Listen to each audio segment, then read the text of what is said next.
አሐዱ አምላክ ዘላለም ሥላሴ አሜን።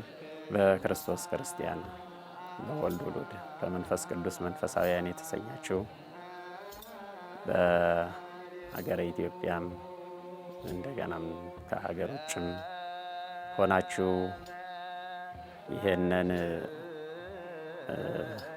መንፈሳዊ መልእክት በወህተ ጥበብ የምትከታተሉ ምእመናን ወምእመናት በቅድሚያ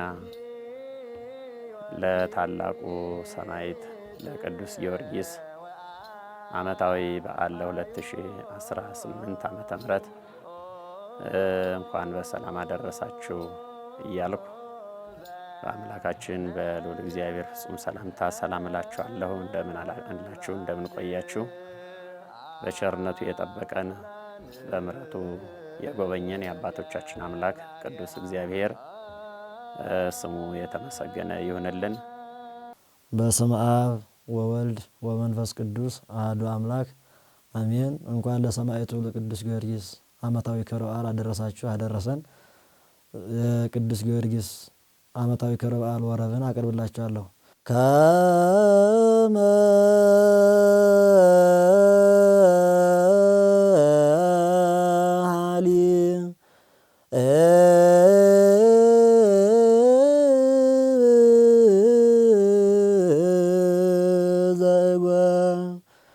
ወከመ ወይን ዘገነም ከመ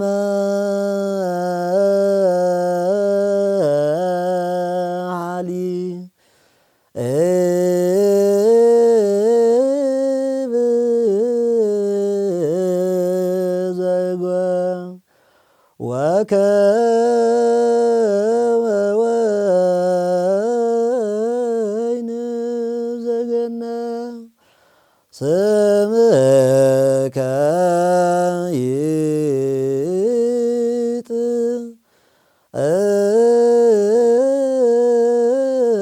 ይጥዕም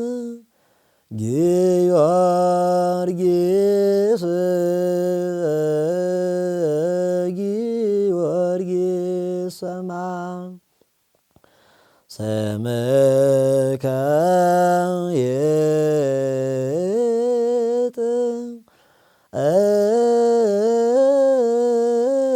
ይጥዕም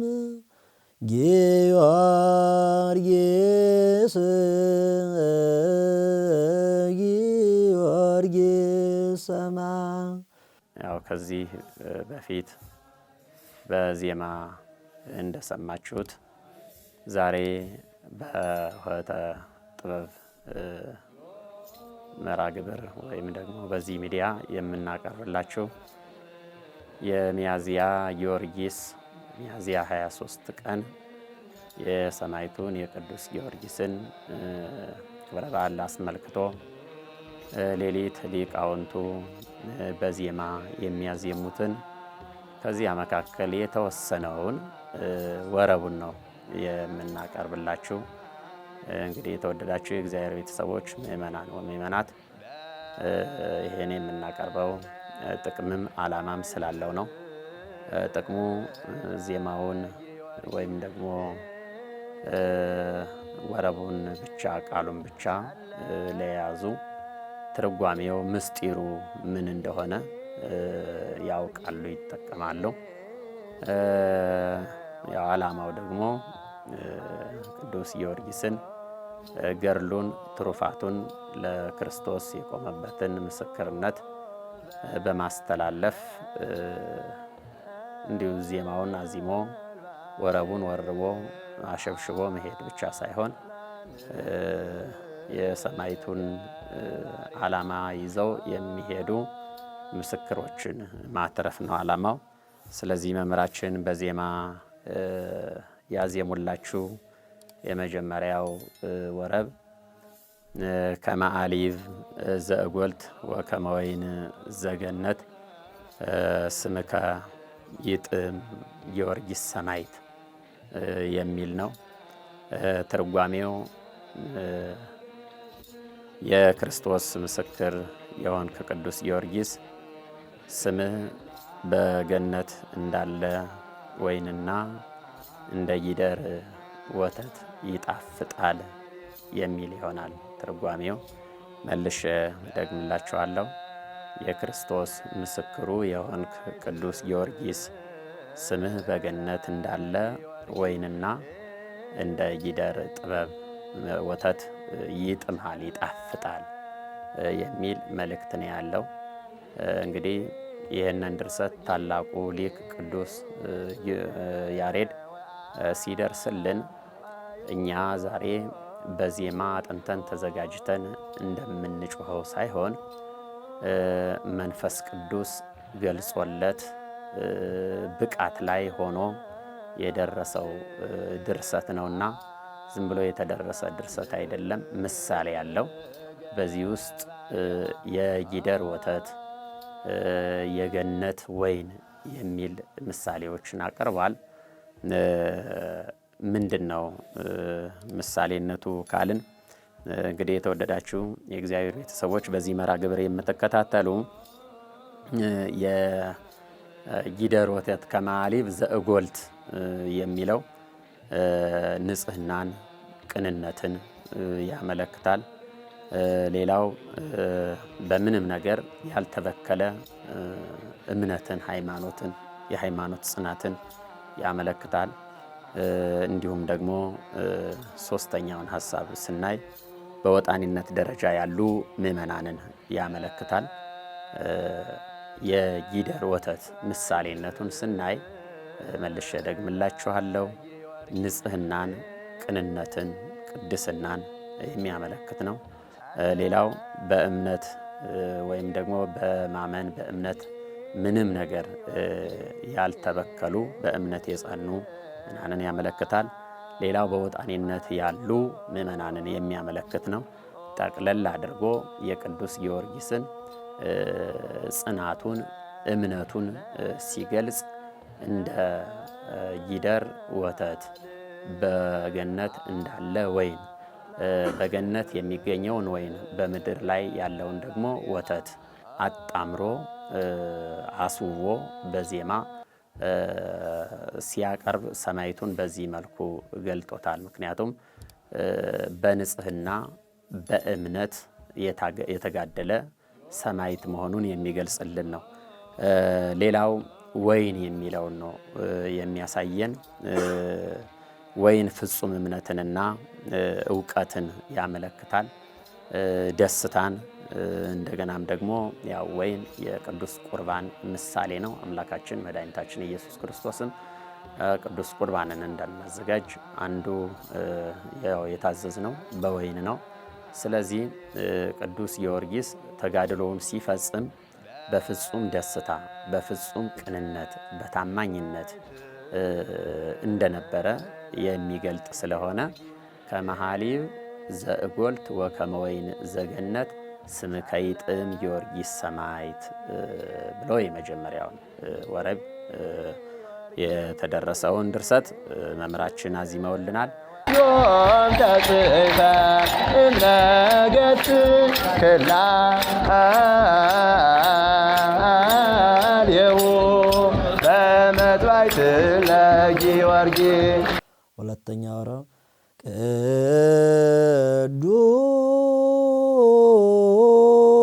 ቅዱስ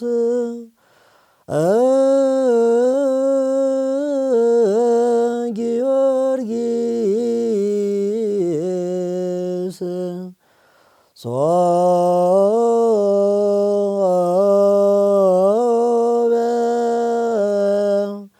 ሶበ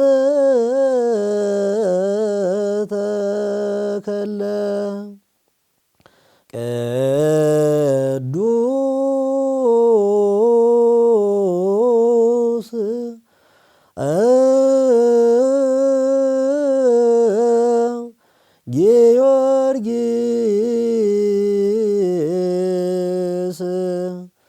ሶበ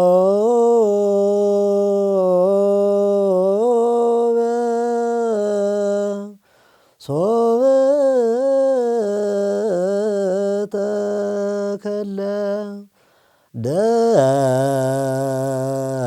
ወማይ ወሃሊብ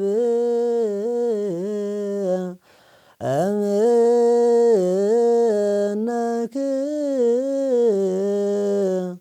ሳዱ ፈልፈ ደም ወማይ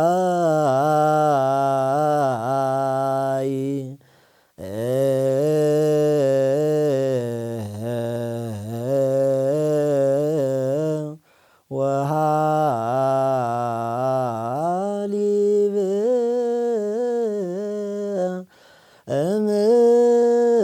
እምነክ ሳዱ ፈልፈ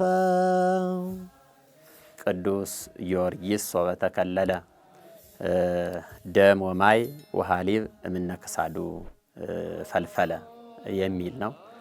ይህም ማለት ያው ትርጉሙ ሲተረጎም ሰማዕቱ ቅዱስ ጊዮርጊስ በሰማዕትነት አንገቱን በተቆረጠ ጊዜ ደም፣ ውሃ፣ ወተት ከአንገቱ ፈሰሰ ይላል። እንግዲህ የተወደዳቸው የእግዚአብሔር ቤተሰቦች ማንኛውም ሰው በሰማዕትነትም ይሁን ከሰማዕትነት ውጭ አንገቱን በሰይፍ ቢቆረጥ ደም መፍሰስ ግዴታ ነው። ደም መፍሰስ ግዴታ ነው። ግን ከዚህ ላይ ሶስት ነገሮችን አቅርቧል። አንዱ ደም የሚል ነው። ሁለተኛው ውሃ የሚል ነው። ሶስተኛው ወተት የሚል ነው። ትልቁ እግዚአብሔር አምላካችን የሰማዕቱን ኃያልነት የሰማዕቱን ክብር በተአምር ሲገልጽለት ከአንገቱ ወይንና ማለት ውሃና ወተት ደም ፈሰዋል ማለት ነው። እና እነዚህ ሶስቱ ምንድን ነው ምሳሌነታቸው ብለን ስናይ እንደሚቀጥለው ይሆናል። አንደኛ ደም የፍቅረ ክርስቶስ ምሳሌና የሰማዕትነት የጽናቱ ምሳሌ ነው። ለክርስቶስ ያለው ፍቅር እና የሰማዕትነቱን ጽናት የሚገልጥ ይሆናል። ሌላው ውሃ የሚለው ደግሞ ነፍሱ ንጹሕ መሆኗን እና የጥምቀት ምሳሌ ነው።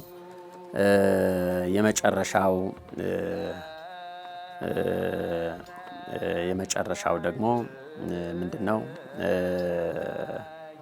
የመጀመሪያው ደም፣ ሁለተኛው ውሃ፣ ሶስተኛው ወተት የሚለው ነው። ወተት የሚለው ደግሞ ንጽህናውን ይገልጻል።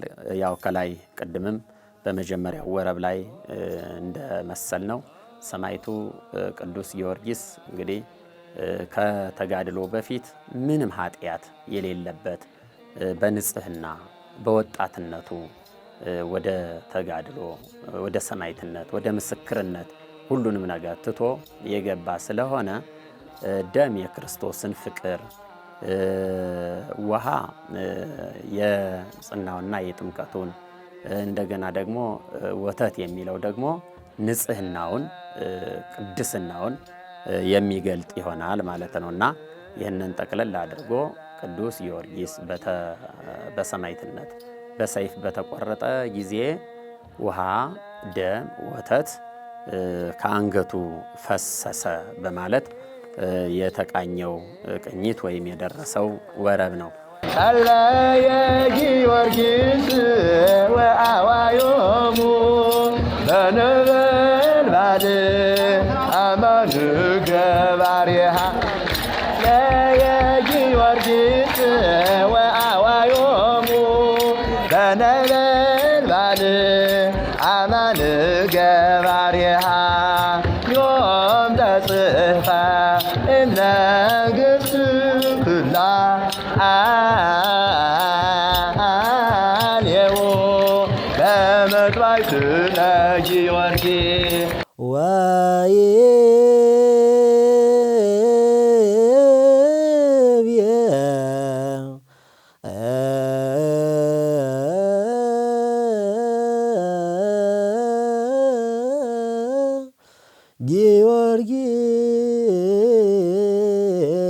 ጊዮርጊስ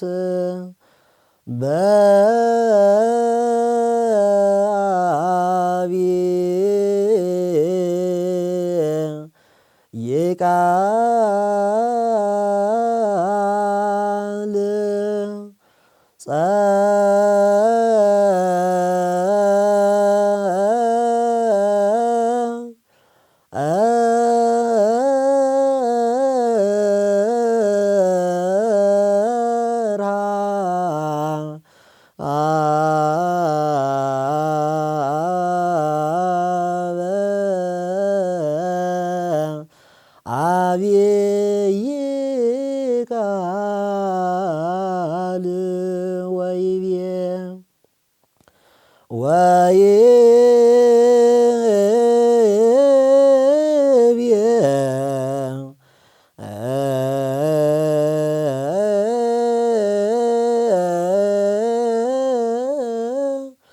ጊዮርጊስ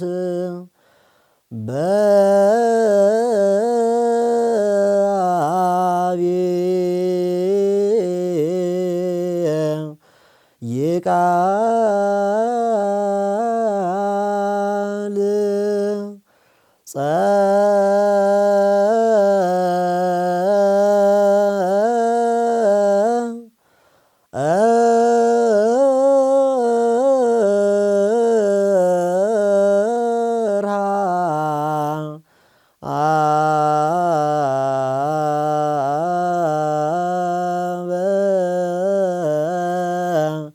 አብይ ቃል ወይቤ እፎ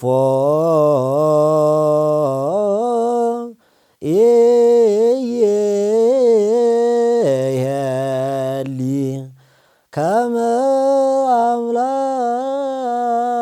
አምላኪየ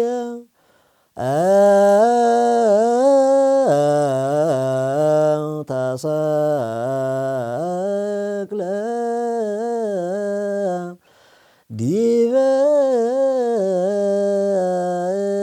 ዕፀ መስቀል እፎ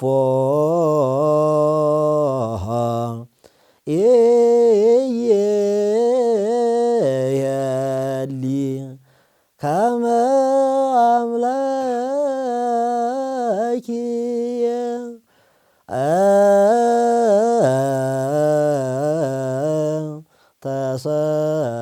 ተሰቅለ ዲበ ዕፀ መስቀል። መምህራችን ቅድም ያው እንደሰማችሁት እንዳዜሙልን ወይቤ ጊዮርጊስ በአብይ ቃል ጸርሃ ወይቤ ከመ ኢይሄሊ ወይቤ ኢይሄሊ ከመ አምላኬ ተሰቅለ ዲበ ዕፀ መስቀል።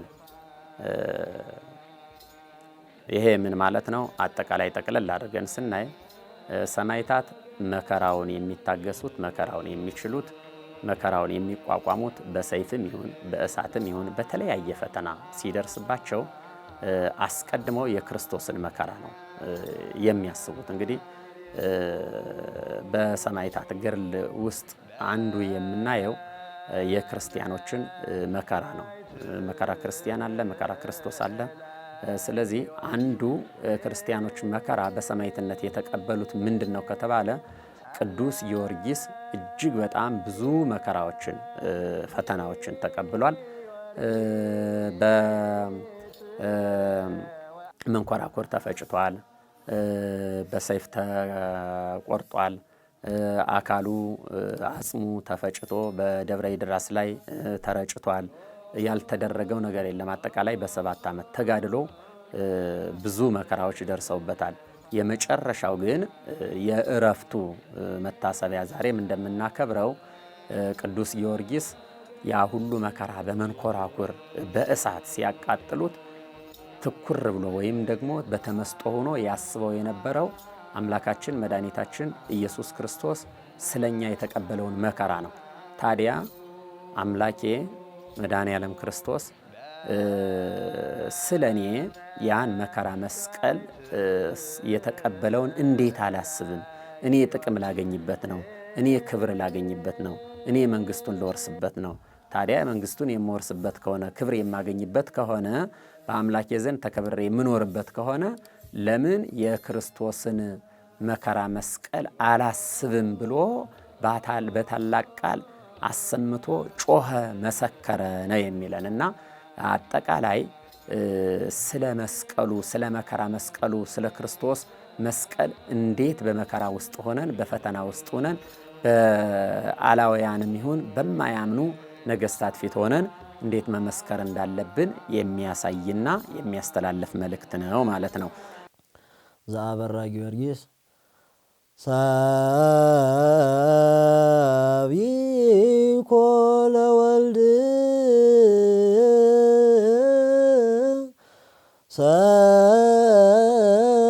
ሰቢኮ ለወልድ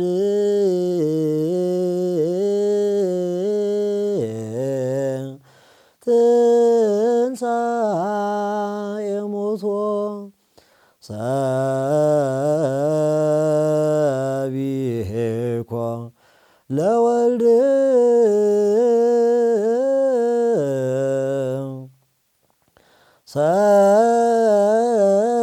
ሰቢኮ ለወልድ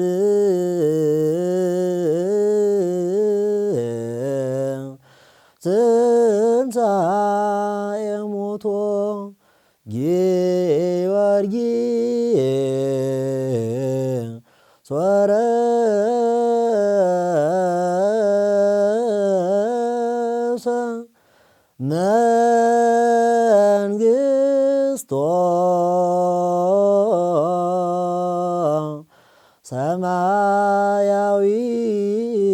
ሰማያዊተ መንግሥቶ ጊዮርጊስ ወረሰ መንግሥቶ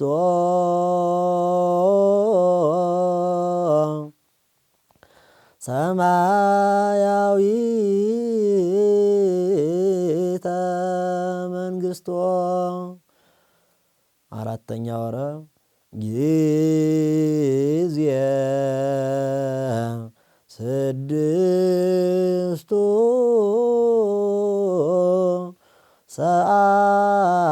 ሰዓት ጊዜ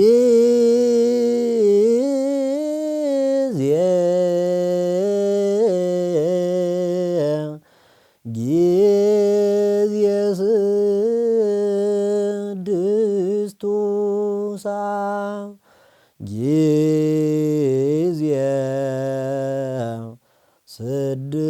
ስድስቱ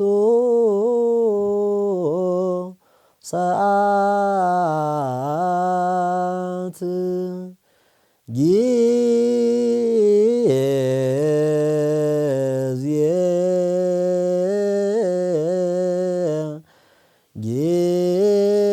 ጊዜ ስድስቱ ሰዓት አጽነ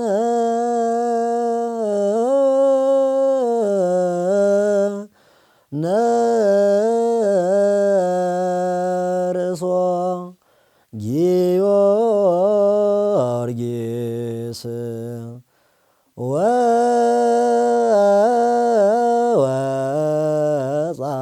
ወወጻአት መንፈሱ ሶብየ አጽነ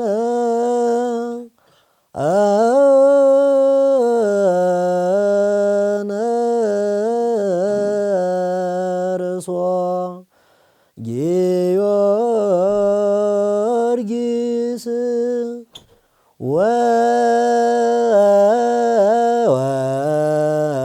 ወወጻት መንፈሱ ሶብየ ምስክርነቱን ነው ደግሞ በዚህ ላይ አምስተኛው ሰቢኮ ለወልድ ትንሣኤ ሞት ጊዮርጊስ ወረሰ መንግስቶ የሚል ይሆናል። ይሄ ማለት ምን ማለት ነው? የክርስቶስን ትንሣኤውን፣ ሞቱን፣ እርገቱን፣ ዳግም ምጽአቱን መስክሮ። አሁን ይሄ መመስከር ሲባል ቀላል ነገር አይደለም። በማያምኑ በአላውያን ነገስታት ፊት፣ በሰባ ነገስቱ ፊት አምላኬ ክርስቶስ ሞቷል፣ ተነስቷል፣ አርጓል፣ ዳግም ይመጣል ብሎ ይልቁንም የክርስቶስን ትንሣኤ ሰብኮ እግዚአብሔር ያዘጋጀለትን መንግስቱን ወረሰ በማለት ምስጢሩን ከዕለተ ትንሣኤ ጋር እንግዲህ ብዙ ጊዜ የሰማዕቱ የቅዱስ ጊዮርጊስ ሚያዝያ 23 ቀን ከዘመነ ትንሣኤ ጋር ተያይዞ ስለሚከበር ከትንሣኤው ጋር አገናኝቶ አመስጥሮ የትንሣኤውን ክብር ገልጦ እንዳረፈ እና መንግስቱን እንደወረሰ የሚገልጽ ነው ማለት ነው።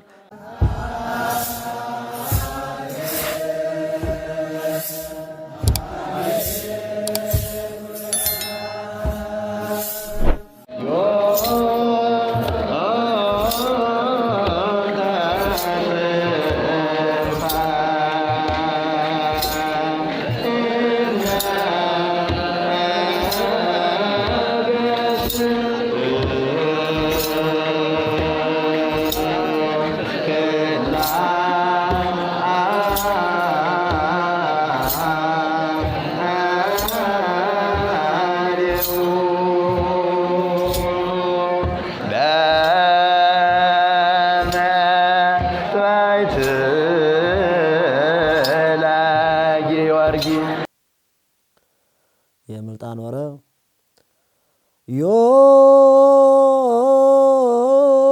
ዮም ተጽፈ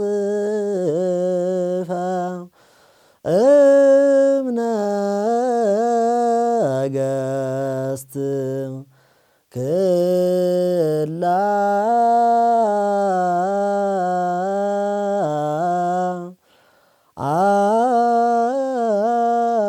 አልየሁ በመጥባዕት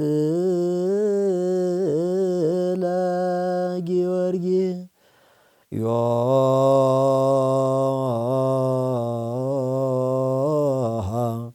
ተጽፈ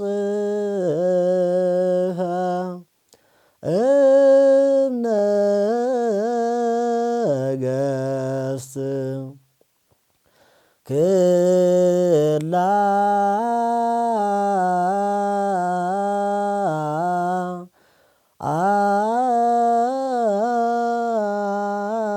አልየሁ በመጥባዕት ለጊዮርጊስ ጸለየ ጊዮርጊስ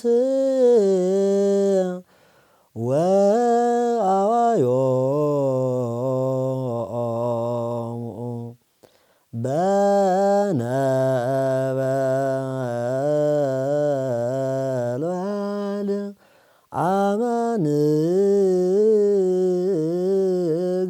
አመንገባሪሃ ጸለየ ጊዮርጊስ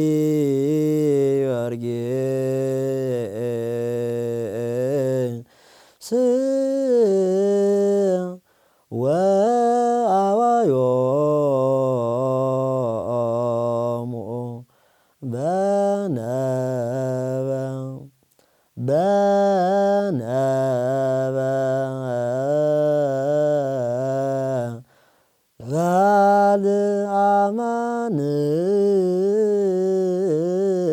አመንገባሪሃ። ሌላውና የመጨረሻው ዮም ተጽፈ እምነገሥት ክላሌሁ በመጥባዕት ለጊዮርጊስ ጸለየ ጊዮርጊስ ወአዋዮሙ በነበልባል አማን ገባሪሃ ይላል። ምን ማለት ነው? ቅዱስ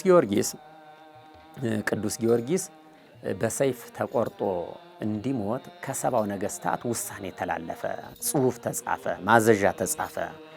ያን ጊዜ ሰማዕቱ ቅዱስ ጊዮርጊስ በአንቃይዶ ሕሊና ሆኖ እጆቹን ዘርግቶ ወደ እግዚአብሔር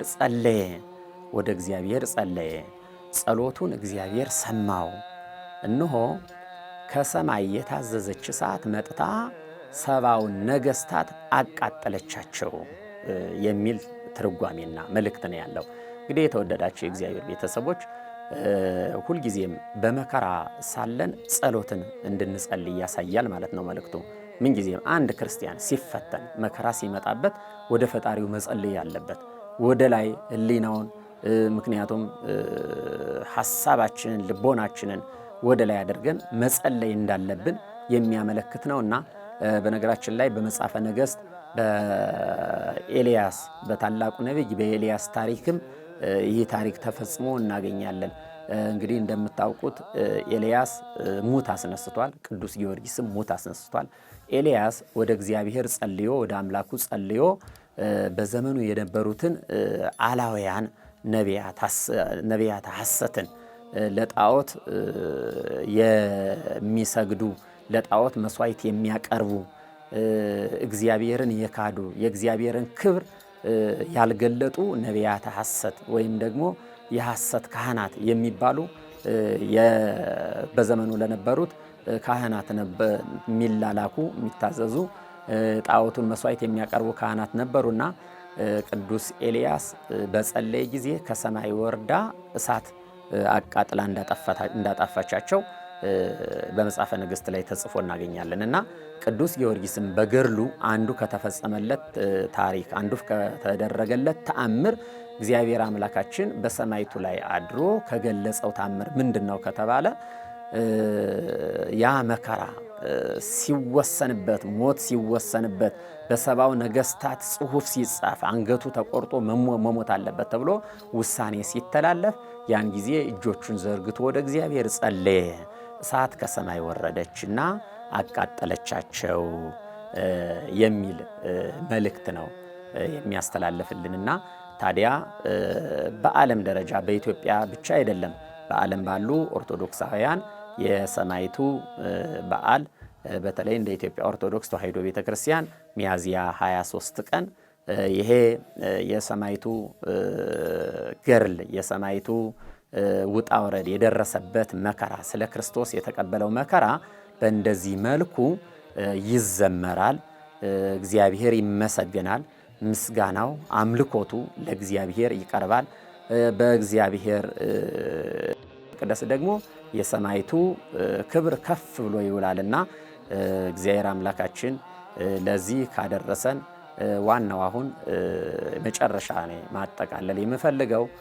አሁን በዝማሬ እየዘመሩ ዜማውን እያዜሙ በዜማው በተመስጦ ውስጥ ሆኖ ዜማውንና ዝማሬውን ዘምሮ መሄድ ብቻ ሳይሆን እንደ ሰማይቱ እንደ ቅዱስ ጊዮርጊስ በዘመናችን በአላውያን ነገስታት ፊት ቆመው የሚመሰክሩ የሚያዜሙትን የሚሰሩ የሚናገሩትን የሚያደርጉ የደከሙበትን በግልጽ ለሌሎች ምእመናን አርአያና ምሳሌ ሆነው የሰማይቱን ክብር የሚወርሱ ምእመናን በዘመናችን ያስፈልጓታል ለቤተ ክርስቲያንና ሁላችንም የሰማይቱን በረከት አሳድርብን ስንል መከራው ሲመጣ እንደ ሰማይቱ ጸንተን ስማችን በሃይማኖት ጣፍጦ እንግዲህ ቅዱስ ጊዮርጊስ ስሙ ጣፋጭ ነው ብሎ ቅዱስ ጊዮርጊስን ቅዱስ ያሬድ የገለጸለት በእውነት ይሄ ጣፋጭ ስሙ ምንድን ነው ከተባለ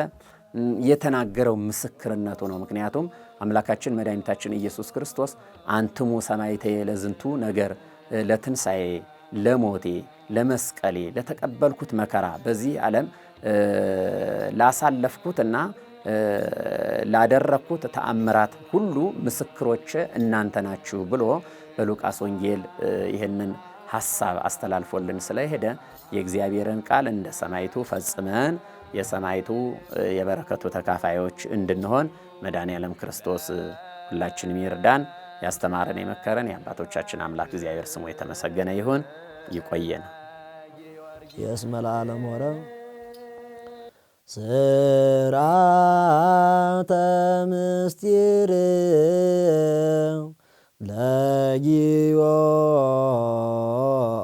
ለጊዮርጊስ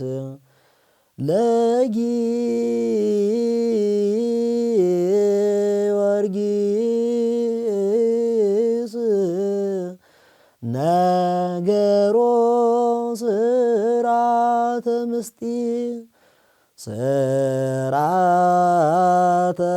ምስጢር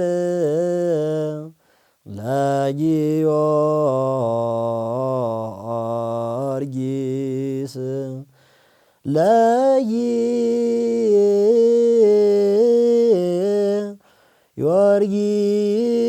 ለጊዮርጊስ ነገሮ ስርዓተ ምስጢር በደሃሪ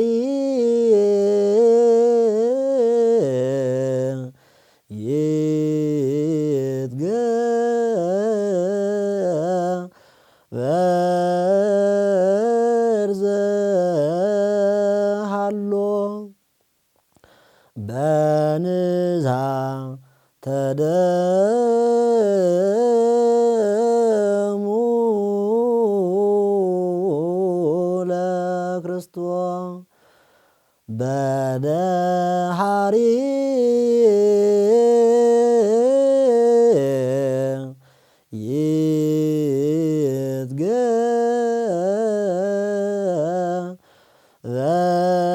ይትገበር ዘሃሎ በንዛ ተደሙ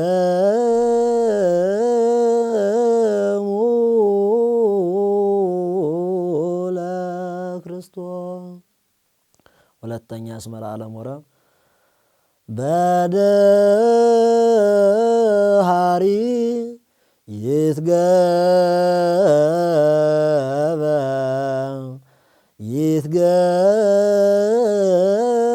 ይትገበር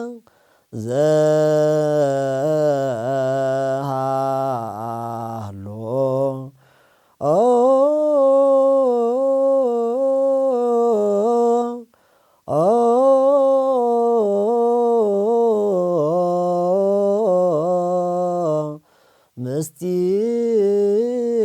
ምስጢር ዘሃሎ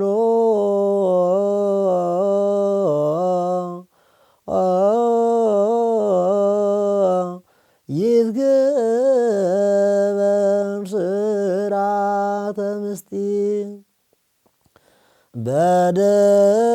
በደሃሪ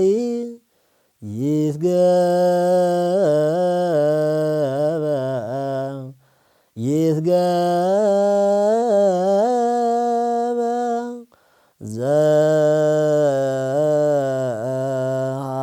ዘሃሎ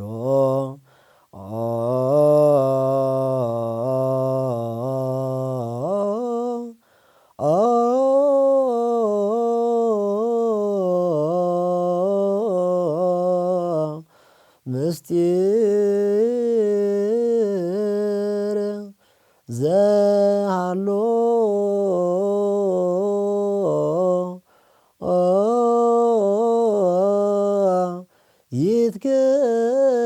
ይትገበር ስርዓተ ምስጢር ለጊዮርጊስ ነገሮ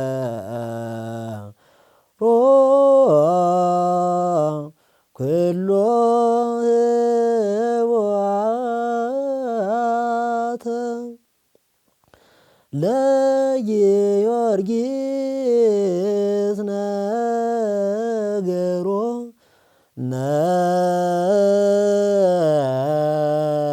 ነገሮ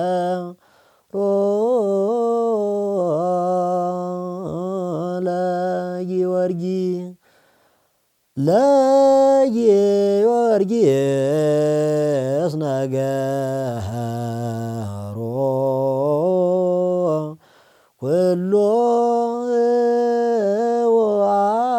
ህወአተ ለጊዮርጊስ ነገሮ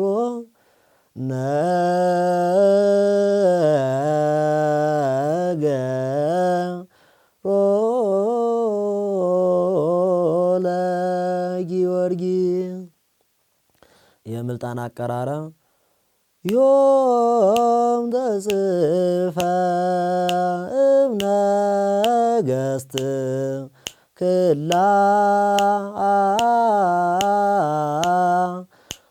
አልሁ በመጥባዕት ለጊዮርጊስ ዮም ተጽፈ እምነገሥት ክላ አልሁ በመጥባዕት ለጊዮርጊስ ጸለየ ጊዮርጊስ ወአዋዮሙ በነበልባል አማን ገባሬሃ ጸለየ ጊዮርጊስ ወአዋዮሙ በነበልባል አማን ገባሬሃ የእስመ ለዓለም አቀራረብ ስርዓተ ምስጢር ለጊዮርጊስ ለጊዮርጊስ ነገሮ ስርዓተ ምስጢር ስርዓተ ምስጢር ለጊዮርጊስ ለጊዮርጊስ ነገሮ ስርዓተ ምስጢር በደሃሪ ይትገበር ዘሃሎ በንዛተ ደሙ ለክርስቶስ በደሃሪ ይትገበር ዘሃሎ በንዛተ ደሙ ለክርስቶስ ሁለተኛ እስመ ለዓለም አቀራረብ በደሃሪ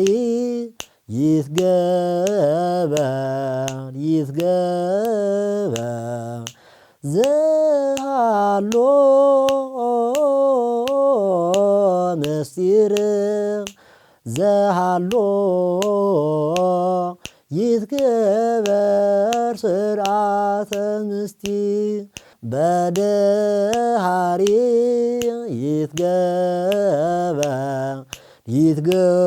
ይትገበር ዘሃሎ ምስጢር ዘሃሎ ይትገበር ስርዓተ ምስጢር ለጊዮርጊስ ነገሮ ኩሎ ህወአተ ለጊዮርጊስ ነገሮ